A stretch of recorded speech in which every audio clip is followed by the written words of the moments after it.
गाड़ी का मेक वही है कि सेम जो अर्लियर टाइप जो पिछला था और इसके अलावा इसमें कुल मिला करके इसकी एलोकेशन कैसे कर रहे हैं आप? मतलब जहाँ गाड़ी जहाँ पे गैप और जहाँ पे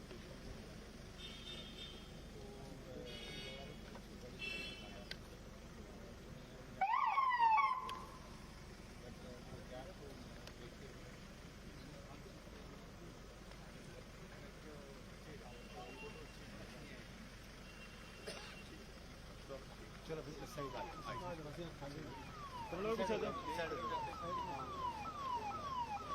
कमल भाई मेरे को मूव करना है आपकी तरफ। थोड़ा पीछे आ जाओ ना, वो हुई तो गुजरेगी है ना, गाड़ी भी आएगी ना। सर बालकिशन जी, बालकृष्ण जी पीछे आओ, पीछे पीछे पीछे। अरे सर एक शब्द में बताया आपने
खत्म।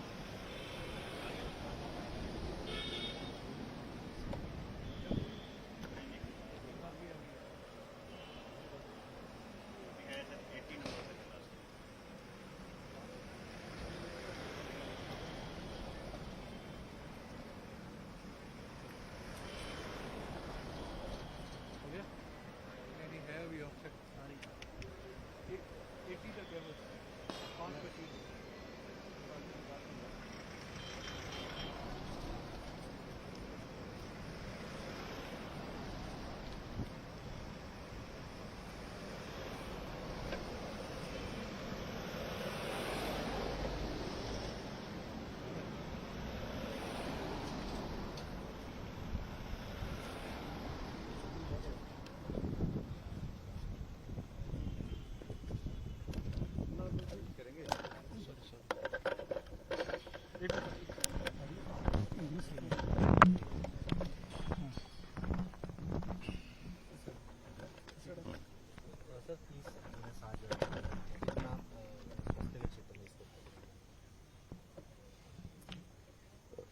हमारी सरकार की ये शीर्ष प्राथमिकता रही है कि स्वास्थ्य की सुविधाओं को और बेहतर किया जाए, और उस दृष्टि से चाहे वो हेल्थ इंफ्रास्ट्रक्चर की बात कहें तो उसमें भी हमने काफी हद तक इन 5 वर्ष के कार्यकाल में बहुत बेहतरीन काम किया है। और उसके साथ साथ में जो सबसे महत्वपूर्ण चीज जिसकी आवश्यकता हम ग्रामीण क्षेत्रों में स्वास्थ्य की बेहतर सुविधाएं देने के लिए हम महसूस करते हैं, और जो योजना 2010 में दिसंबर में शुरू हुई थी 108 की, तो वो सुविधा ठीक प्रकार से चले, ये एक आज की आवश्यकता महसूस हो रही थी। क्योंकि जो गाड़ियां ली गई थी वो काफी लंबे समय से ली गई थी, काफी चलते चलते खराब भी हो रही थी। तो इसलिए मुझे इस बात की खुशी है कि आज हमने 30 नई एम्बुलेंसेज जो है यहाँ से रवाना की हैं, और उस तरह से अब कुल मिलाकर के इसकी जो संख्या जो है हमारे हिमाचल प्रदेश में 248 248 टोटल इसकी संख्या बन गई है। और इसमें ये भी मैं कहना चाहूंगा कि इन 248 एम्बुलेंस में से 35 ऐसी एम्बुलेंसेज हैं जो एडवांस लाइफ सपोर्ट सिस्टम के साथ हैं। और उसी तरह से इस बात को अगर हम देखें कि हमने लगातार ये प्रयास किया है कि ये एम्बुलेंसेज समय समय पर हम उपलब्ध कराते रहें, और बेहतर स्वास्थ्य सुविधा देने के लिए हम बेहतर काम करते रहे। 2019 में हमने 46 दी थी, 46 दी थी, और 2020 में हमने 100 एम्बुलेंसेज इस प्रकार से हिमाचल प्रदेश में अलग अलग स्थानों पर दी थी, और 2022 में 50 एम्बुलेंसेज हमने प्रदान की थी, और इस प्रकार से 196 टोटल एम्बुलेंसेज लोगों को जो है वो समर्पित की गई है।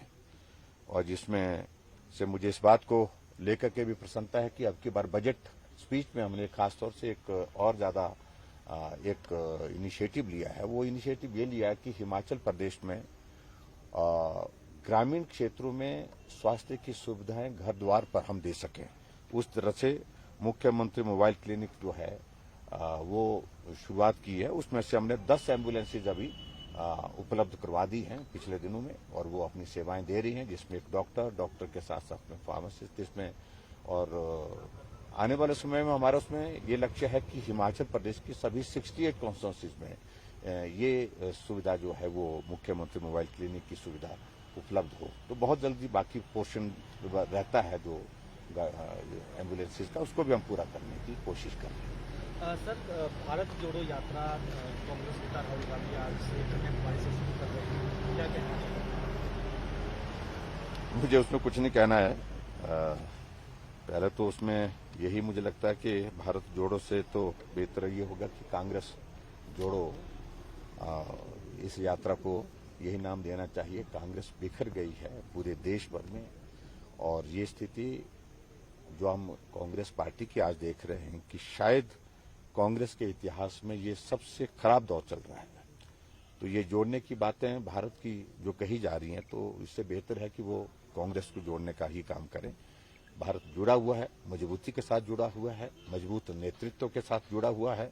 लगातार भारत आगे बढ़ रहा है, और भारत को आगे बढ़ाने के लिए हम सब लोगों को आदरणीय प्रधानमंत्री नरेंद्र भाई मोदी जी के साथ खड़े होकर के उनको ताकत देनी है, उनको मजबूती देनी है। उस काम के लिए हम कर रहे हैं। सर, चमड़ी महामारी के चलते कई पशुओं के मौत भी हो सकता है। क्या चीज? लंपी वायरस की बात। इसके सिलसिले में अभी हमारी बहुत विस्तार से बातचीत कैबिनेट की बैठक में भी हुई है, और ये दुर्भाग्यपूर्ण है कि इस वायरस की चपेट में बहुत बड़ी संख्या में हमारे पशुधन आया है, और बहुत की मृत्यु भी हुई, लेकिन बहुत का उपचार भी हुआ है। और जो भी इसमें जो आवश्यक कार्रवाई करने की दृष्टि से एनिमल हस्बेंड्री डिपार्टमेंट को दे दी गई है, और इसमें वैक्सीन लगाने के लिए भी प्रावधान, उसको भी हमने कहा कि उसको युद्ध स्तर पर शुरू किया जाए, जिसमें क्योंकि 5 किलोमीटर के रेडियस में जब इस तरह का वायरस आ जाता है तो संभावना इसकी फैलने की बढ़ती है। तो ऐसे में कहा गया कि उस एरिया में हम कोशिश करें कि हम समय पर वहां पर वैक्सीन उपलब्ध कराएं, वैक्सीन लगाएं। और जहां अगर ये इन्फेक्शन आ ही गया है, अगर वायरस आ गया है, तो अगर संक्रमित हो गए हैं पशु, तो उनके ट्रीटमेंट के लिए जो बेस्ट पॉसिबल जो चीजें जो करने की हैं उनको करने के लिए क्या मुआवजे के भी प्रदेश सरकार सारी चीजों को लेकर के विचार करते हैं। Thank you.